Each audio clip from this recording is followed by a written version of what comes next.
Այսպես սիրելի բարեպաշտ հայրիկ, ձեզ կներկայացնենք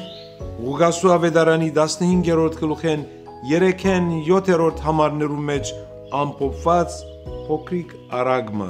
կամ այդ նույն արագին վերաբերյալ մեր բացատրությունը։ Ոմանց համար գուցե զարմանալի գտվի, բայց ճշմարտությունը այն է, որ Աստծո աչքին գորուսյալ մեկ ոչխարը անգամ կարևոր է եւ սիրելի։ Ուրեմն նույնն է բարական նաեւ ընտանեկան կյանքի մեջ եւ եկեղեցի են ներս, երբ հայրը մեզի համար եւս պատրաստ է իր կյանքը զոհելու։ Սա կբացատրի նաեւ այն կարևոր հանգամանքը, որ Աստծո սերը հավասարապես բոլորի համար է, բայց նախապայման է, որ ունենանք զղջումի բահը Աստծո ներկայության եւ խոստումը կատարենք հետևելու